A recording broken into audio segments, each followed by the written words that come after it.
The sun was just a thin orange sliver on the horizon, barely painting the desert in its dying light.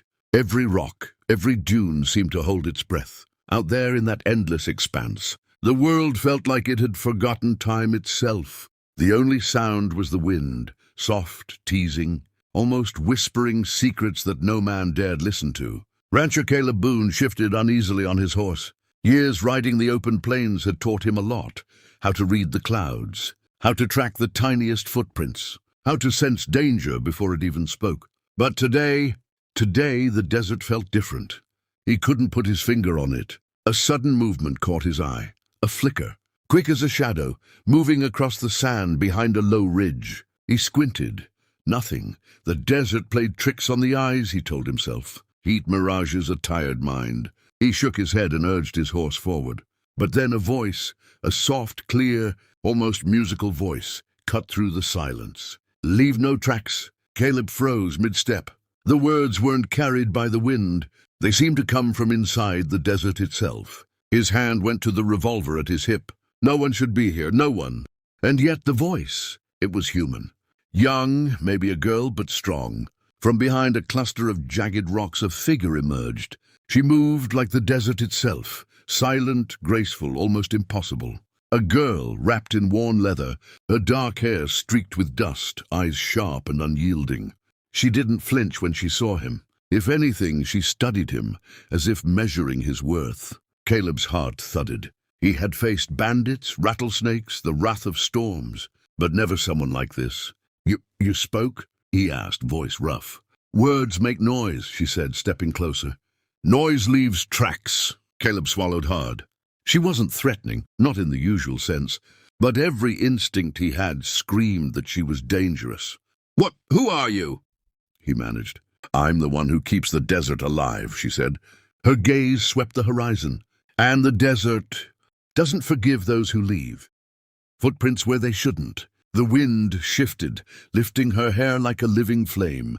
Caleb took another step back, instinctively lowering his revolver, unsure if he should aim or bow. There was a strange rhythm to her movements, a warning hidden in elegance.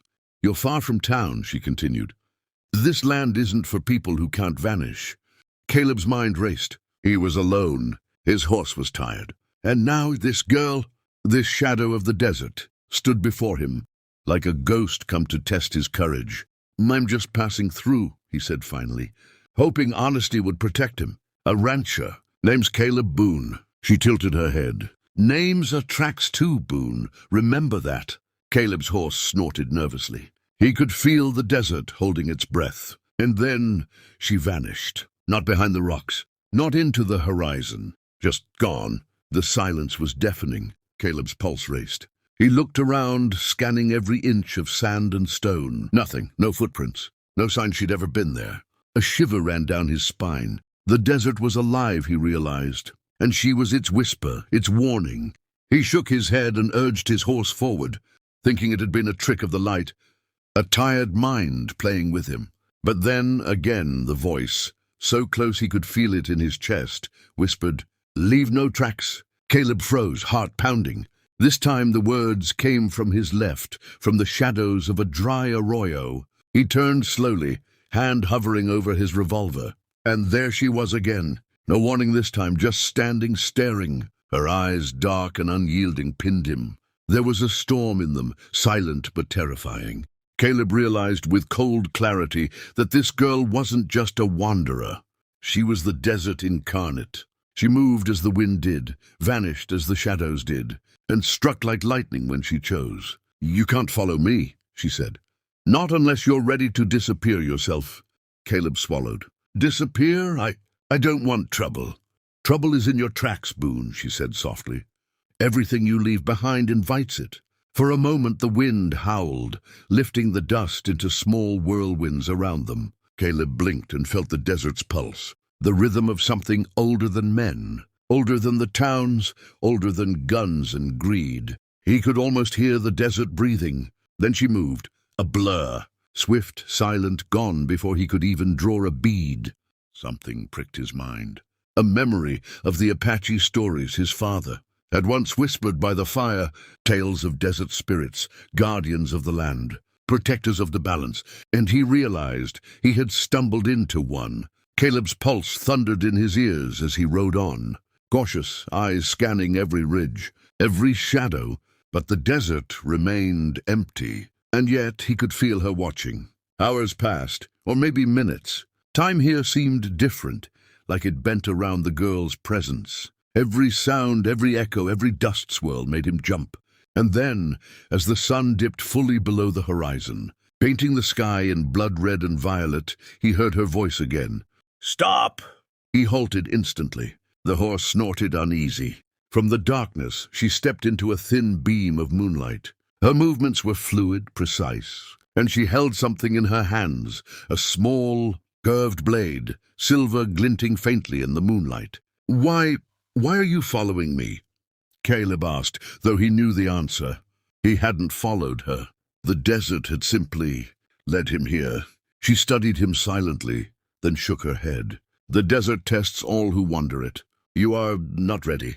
The cold bit at Caleb's face as he dismounted. He didn't dare make a move. She could strike in the blink of an eye, but she didn't. She just watched, her eyes reflecting the moonlight like twin fires. "Learn this," she said, voice almost gentle now. "The land remembers. Every footprint, every echo, every lie. It remembers. You leave a trail and it will come for you, always." Caleb swallowed, feeling the weight of her words deep in his chest. The desert wasn't just land. It was judge, jury, and executioner. And then she vanished again. This time not like before, not like a shadow melting into the rocks. She vanished into the wind itself, leaving nothing behind.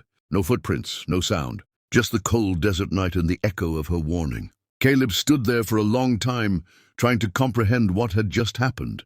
He could feel the desert breathing around him, alive and watchful.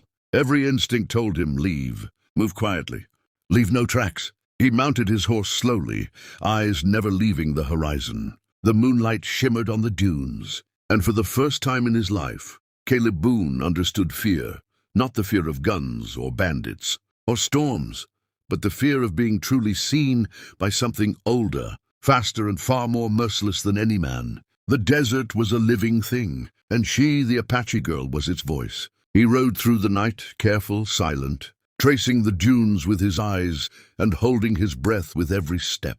Every instinct screamed to hurry, but every instinct also whispered caution. One wrong move, one careless sound, and he would vanish too, leaving nothing behind but a whisper in the desert wind.